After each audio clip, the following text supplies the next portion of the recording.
Part 10. The stormed state of California is suddenly struck by an invasion of mutant creatures.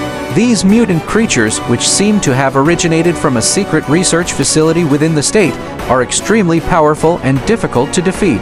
They possess a variety of unique abilities, such as the ability to control minds, shoot fire from their eyes, or manipulate the elements at will. The creatures quickly spread across the state, wreaking havoc and destroying everything in their path. As news of the invasion reaches the other states within the Empire of Frostreach, they spring into action. They send their most powerful and skilled warriors, such as the Elemental Lords and the Celestial Dragons, to assist California in repelling the invaders. The forces of Frostreach must not only defeat the mutant creatures, but also locate and shut down the secret research facility that created them. Meanwhile, within the state of California, the people are left reeling from the sudden and brutal attack. The creatures have laid waste to entire cities, rendering them uninhabitable. The government scrambles to coordinate a response, calling upon the National Guard and any able-bodied citizen to help defend their homeland. As the battle rages on, the people of California begin to question the ethical implications of their own government's secret research and the potential consequences of playing with forces they cannot control. The forces of Frostreach, led by their most powerful champions, begin to arrive on the scene. The Elemental Lords use their control over the elements to great effect, summoning tornadoes and hurricanes to batter the mutant creatures, while the Celestial Dragons soar through the skies, breathing fire upon the invaders and raining down destruction from above. The combined might of Frostreach's forces slowly begins to turn the tide of battle, but the secret research facility at the heart of the invasion remains elusive. Meanwhile, deep within the facility, the scientists who created the mutant creatures are frantically working to unlock their full potential. They believe that if they can fully control these creatures, they could rule the world and bring about a new era of peace and prosperity. As the battle rages on, they are forced to choose between continuing their research and joining the fight to save their own lives. Their decision will shape the course of the war and the fate of the world. Outside the facility, the combined forces of Frostreach and California continue their relentless assault.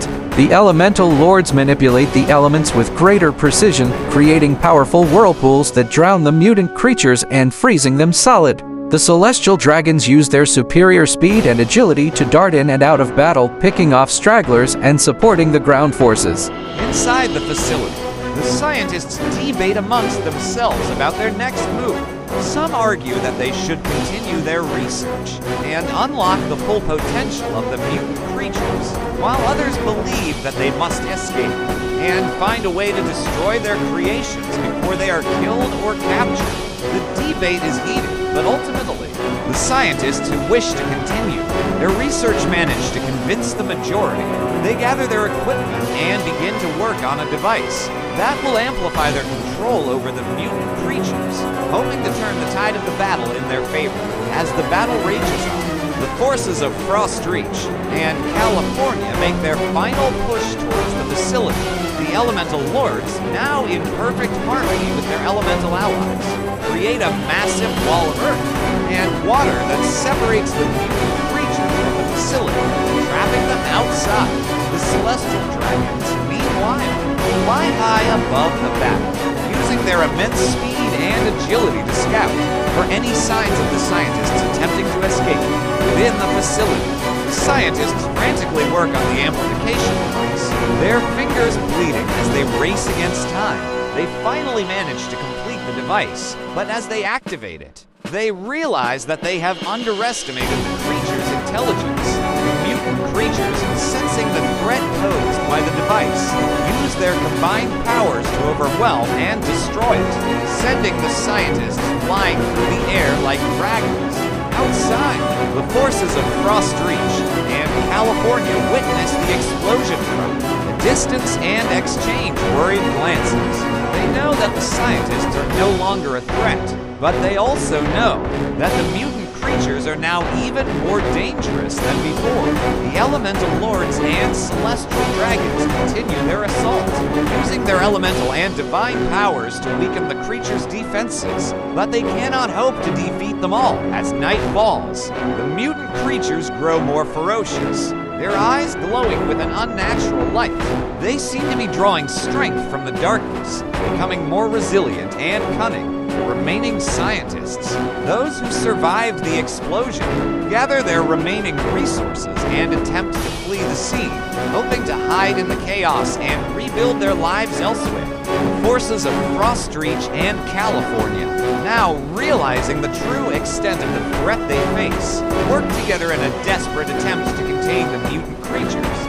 The Elemental Lords focus their efforts on creating natural barriers, using their control over Earth and water to funnel the creatures into contained areas. The Celestial Dragons, using their divine might, try to weaken their foes from above, raining down bolts of lightning and fiery breath upon them. Inside the research facility, the surviving scientists manage to slip past the chaos and escape into the night. They vow to continue their work in secret, convinced that their creations can still bring about a new era of peace and prosperity if handled responsibly. As they disappear into the shadows, they leave behind a trail of destruction and a world forever changed by their actions. Outside, the battle rages on. The Elemental Lords and Celestial Dragons continue to fight valiantly against the mutant creatures, but their numbers are dwindling. The Elemental Lords, their powers waning, realize that they must find a way to restore balance to the elements before it's too late. They begin to work together in a desperate attempt to cleanse the land of the corruption that has taken hold.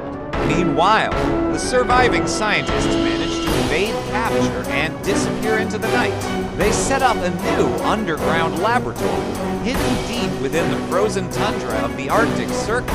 There, they continue their research, determined to perfect their creations and find a way to control them. Over time, they manage to create a new race of mutant creatures, more docile and intelligent than their predecessors. They hope that these new creatures will be the key to restoring balance to the world and ushering in a new era of peace and understanding. As the battle rages on, the forces of Frostreach and California begin to falter. The Elemental Lords, now weakened by their constant use of power, are forced to retreat, leaving the Celestial Dragons to fend for themselves. The mutant creatures, sensing weakness, launch a final assault on the remaining defenders. The Celestial Dragons, despite their divine might, are overwhelmed by sheer numbers and fall one by one. In a desperate attempt to save what remains of their forces, the leaders of Frostreach and California order a full retreat, hoping to regroup and plan their next move. Meanwhile, the surviving scientists in the Arctic Circle continue their work. Unaware of the catastrophe that has unfolded, they make significant progress in their research, creating a new breed of mutant creatures that possess both the intelligence of human beings and the adaptability of their predecessors. These creatures, dubbed neo-humans, are able to communicate with one another and learn from their environment. The scientists believe that they have finally found a way to harness the power of mutation for the betterment of mankind. In Frostreach and California, the surviving forces regroup and plan their next move. They realize that the threat of the mutant creatures has not been completely eradicated, and that the Elemental Lords and Celestial Dragons must be restored to their former strength if they are to prevent another disaster. The leaders of both nations come together, setting aside their differences in the face of this common enemy. They form a united front with the goal of finding the surviving scientists and putting an end to their experiments once and for all. Meanwhile, the scientists in the Arctic Circle continue their work, unaware of the danger that looms. They successfully create a neo-human colony, teaching them basic skills such as agriculture and engineering. The neo-humans thrive in their icy home, adapting to the harsh climate and using their intelligence to survive. As time passes, they begin to explore the world outside their Arctic sanctuary, venturing south into the lands that were once ruled by Frostreach and California. The united forces of Frostreach and California track down the location of the Arctic Circle lab, determined to put an end to the experiments. They launch a covert operation, infiltrating the base and taking out the guards silently. As they make their way to the main lab, they discover the neo-human colony, thriving under the guidance of the scientists. The leaders of Frostreach and California are torn. They know that the Neo-Humans pose a threat to the world, but they cannot bring themselves to destroy these creatures. That seems so much like themselves. In the end, they decide to negotiate. They offer the Neo-Humans a chance to leave the Arctic Circle and join the rest of humanity, promising them a place to live and work in peace. The Neo-Humans, recognizing the wisdom and compassion of the leaders, accept their offer. They leave the frozen wasteland behind, following the surviving scientists south as they begin a new life among the people of the world. The Neo-Humans quickly adapt to their new surroundings, using their intelligence and adaptability to contribute to the advancement of society. They form their own cities and societies, learning from the mistakes of the past and creating a more peaceful and harmonious world. They establish trade routes and diplomatic relations with other nations, acting as ambassadors for their kind, and promoting understanding and cooperation among the people of the Earth. The Empire of Frostreach comes up with the brilliant idea of using the Neo-Humans to exterminate their vicious mutant precursor prototypes. The Neo-Humans, understanding the threat these creatures pose to their newfound home, agree to aid in this endeavor. They use their intelligence and adaptability to track down the remaining mutants, using stealth and guile when necessary as they hunt down the mutants. They also gather information about their lairs and numbers, sharing this intel with the leaders of Frostreach and California, with the Neo-Humans as their allies.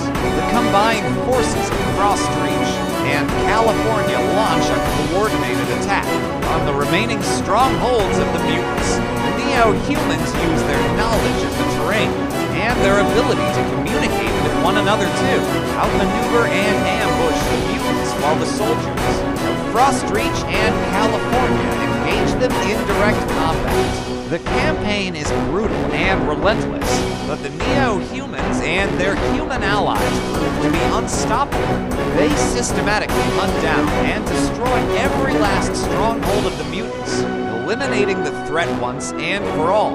In the aftermath of the war, the Neo-Humans continue to live alongside humans, using their intelligence and adaptability to further advance society.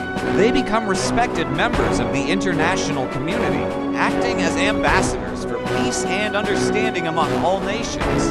The Empire then offers the state of California let themselves get annexed into the Empire in exchange for guaranteed instant protection from the catastrophes that always seem to strike them. The leaders of California consider this offer carefully. They recognize the wisdom and strength that comes from being part of a larger empire, and they are weary of constantly struggling to rebuild after each disaster.